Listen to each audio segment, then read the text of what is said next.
అంటే ఇక్కడ ప్రధానంగా మనం చర్చించుకోవాల్సింది ఇదే ప్రభుత్వం, ఇదే కూటమి ప్రభుత్వం ప్రతిపక్ష నేతలు నోటి దురుసుగా మాట్లాడినప్పుడు కానీ, నోరు జారినప్పుడు కానీ పెద్ద ఎత్తున చర్యలు తీసుకుంటున్నారు.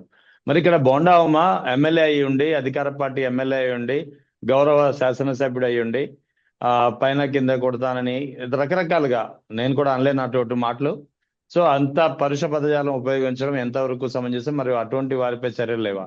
ఏమోనండి. బోండా గారు ఆయన మీద చర్యలు తీసుకోవాలని అలాంటి పదజాలం మాట్లాడుతున్నారా?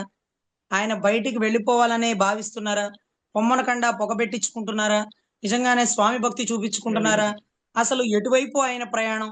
ఇంకా కూడా లోకేష్ గారినంటే నేను నరికేస్తా, చంపేస్తా, పొడిచేస్తా. అరెరెరే! ఇంకా నయంలే, మీరు మోడీ గారి పార్టీలో లేరు. 3 సార్లు ప్రధానమంత్రి అయిన వ్యక్తి గురించి కమ్యూనిస్ట్ పార్టీ వాళ్ళు వీధి వీధి తిరుగు నాలా మాటలనేవాళ్ళు. పాపం ఏ బీజేపీ నాయకుడు కూడా బయటకొచ్చి మా నాయకుడినంటే నరికేస్తా, చంపేస్తా, పైన, కింద, ముందు, వెనక అనే పిచ్చివాగుడు, కుక్క మొరుగుడు ఎప్పుడు మొరగలేదు. ఎప్పుడు మొరగలేదండి. అన్నీ ఉన్న విస్తరాకు అణిగిమణిగి ఉంటది. ఏమీ లేనిదే ఎగిరెగిరి పడిద్ది అని ఈ రోజు ఎగిరెగిరి పడుతున్న బోండా ఉమ గారిని చూసి పాపం వారి తెలుగుదేశం 175 ఎమ్మెల్యేల్లో 1, 2, 3 తీసేస్తే ఒక 170 ఎమ్మెల్యేలు ఆశ్చర్యపోతున్నారు. ఏంటిది చాలా ఎక్కువ చేస్తున్నాడు, చాలా అతి చేస్తున్నాడు. మనకంటే ముందు వరుసలోకెళ్ళి తన పెర్ఫార్మన్స్ గనక నచ్చుంటే లోకేష్ గారి దగ్గర ఎస్ఎంఎస్ రిక్వెస్ట్ చేసేస్తున్నాడా? లేదా అసలు ఇతని ఇతని అంతిమ లక్ష్యం ఏంటి?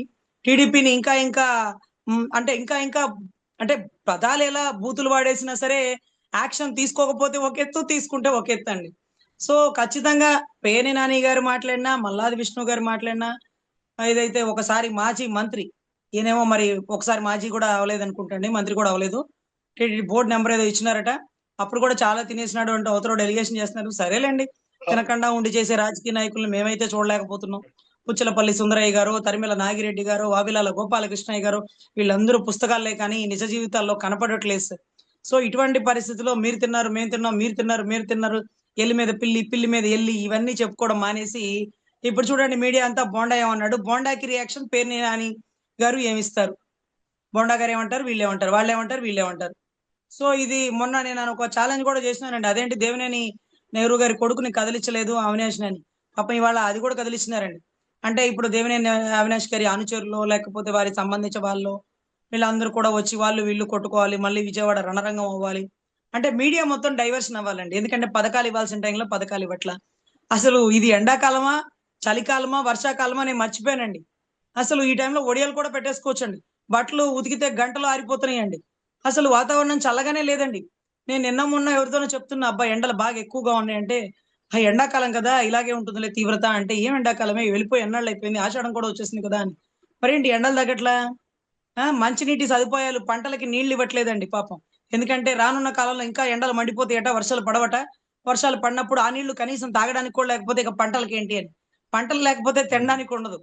నీళ్లు వదలకపోతే తాగడానికి లేవు. సో ఇటువంటి పరిస్థితుల్లో రాష్ట్రం ఎందుకలా వెళ్ళిపోయిందంటే ఇక కొడాలి నాని గారు నోరు తెరవాల్సింది. ఆయన నోరు తెరిస్తేనే నిజాలు టక టక టక టక మాట్లాడేస్తారు. సో ఎనీవే, రాష్ట్ర ప్రజాస్వామ్యంలో ప్రజల సమస్యలు, పొగాకు రైతులు, మొక్కజొన్న రైతులు గిట్టుబాటు రాలేదు, ఆక్వా రైతుల సమస్యలు, లేకపోతే మిర్చి ధర రాలేదు, ఇంకా పంట వేసిన వారికి గిట్టుబాటు ధరలు లేవు. ఎప్పుడు వర్షాలు రావాల్సినటువంటి పరిస్థితుల్లో వర్షాలు రావట్లేదు.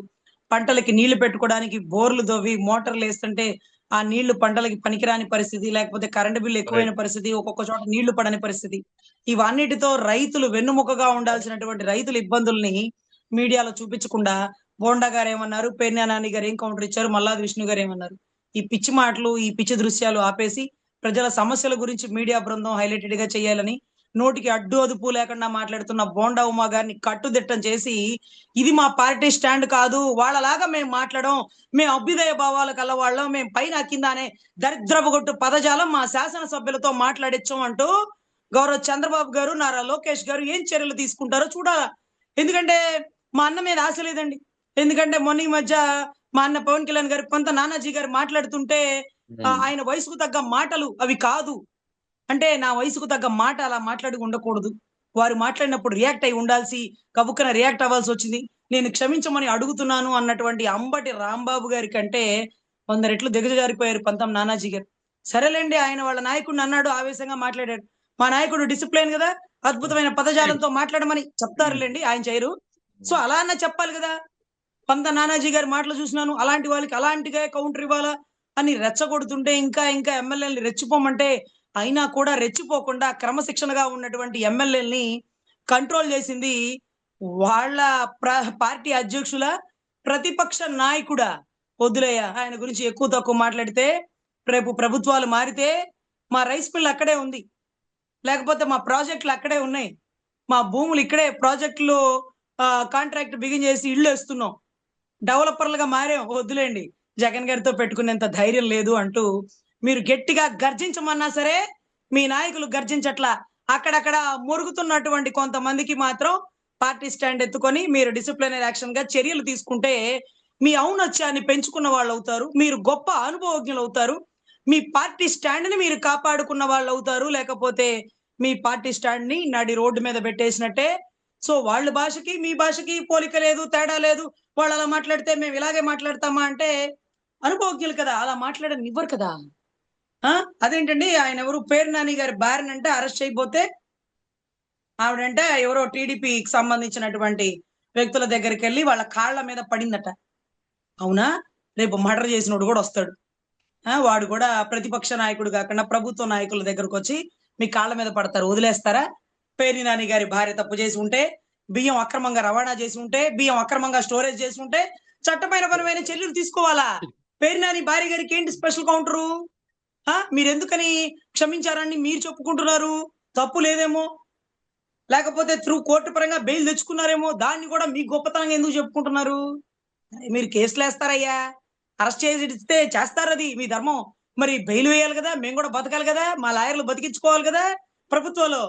సో బెయిల్ వచ్చి ఆవిడ బయటకు వస్తే దానికి కూడా వాళ్ళ కాళ్ళ మీద పడిందంట, అందుకనే వదిలేసినారు. ఎందుకు వదిలేసినారు? మళ్ళా పేరు నాని అంటే భయమా? లేకపోతే మళ్ళీ జగన్ గారు వస్తే నువ్వు ఒక రైస్ మిల్ మీదే ధర్నా చేపించినావో, దౌర్జన్యం చేపించినావో, నీ 150 రైస్ మిల్లులు ఉన్నాయి మా గుర్తే అని అన్నారా? లేకపోతే అక్కడ తప్పే జరగలేదా? ఏంటిది? తప్పు చేసిన వాళ్ళకి శిక్ష వేయాలా? కాళ్ళ మీద పడిపోతే వదిలేసినాము, పేరు నాని వారి భార్యని కాళ్ళ మీద పట్టి పంపిస్తున్నారు. అలాంటి పదజాలం మీరు శాసనసభ్యులు మాట్లాడచ్చా? మీరు క్షమాభిక్ష పెట్టడానికి మీరెవరు? రాష్ట్రపతి? మీరెవరు? గవర్నరా?